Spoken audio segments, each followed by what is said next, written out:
बिस्मिल्लाहिर्रहमानिर्रहीम। अस्सलाम वालेकुम। मैं हूं अली असगर और आप देख रहे हैं मेरा यूट्यूब चैनल। फैज़ाबाद धरना कमीशन ने शाहिद खाकान अब्बासी को तलब कर लिया और क्या इसके बाद हाफिज साद हुसैन रिजवी को बुलाया जाएगा? इस वीडियो में हम इसी के मुतालिक बात करेंगे। नाज़रीन करम, सुप्रीम कोर्ट में जो फैज़ाबाद धरना केस की समाअत हुई थी तो उसके बाद निगरान हुकूमत की जानब से एक 3 रुकनी कमीशन बनाया गया था, जिसका काम यह है कि वो तहकीकात करेगा कि आखिर फैज़ाबाद धरने के पीछे कौन था और फैज़ाबाद धरना क्यों दिया गया था। तो नाज़रीन कराम, इस कमीशन को यह भी मैंडेट दिया गया था कि ये लोग जिसको चाहें बुला सकते हैं।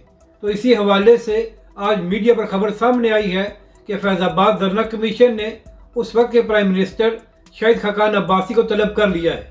तो नाज़रीन कराम, अब देखना यह है कि क्या आने वाले दिनों में यही कमीशन हाफिज साद हुसैन रिजवी या तहरीक लब्बैक पाकिस्तान के दीगर कायदीन को बुलाएगा या नहीं।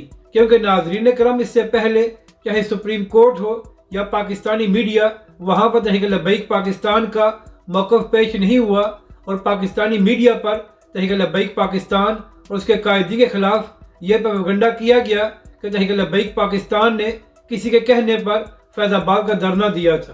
तो नाज़रीन कराम, अगर ये कमीशन तहरीक लब्बैक के कायदीन को बुलाएगा तो तहरीक लब्बैक पाकिस्तान और उसके कायदीन बताएंगे कि आखिर तहरीक लब्बैक पाकिस्तान और अल्लामा खादिम हुसैन रिजवी अलैहिर्रहमा ने 2017 में फैज़ाबाद का धरना क्यों दिया था और उसके मकासद क्या थे। तो नाज़रीन कराम, अब देखना यह है कि आने वाले दिनों में फैज़ाबाद धरना कमीशन किस किस को बुलाता है और क्या तहरीक लब्बैक पाकिस्तान को ये मौका दिया जाता है कि तहरीक लब्बैक पाकिस्तान अपना मौक़िफ़ पेश कर सके या हमेशा की तरह तहरीक लब्बैक के खिलाफ यकतरफा बयानिया पेश किया जाता है।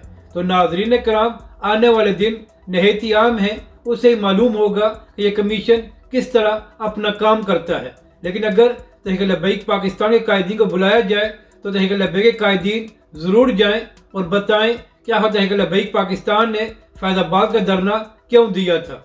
अपनी राय का ज़रूर इज़हार करें कि आपको ये वीडियो कैसी लगी और हमारे इस चैनल को भी सब्सक्राइब करें।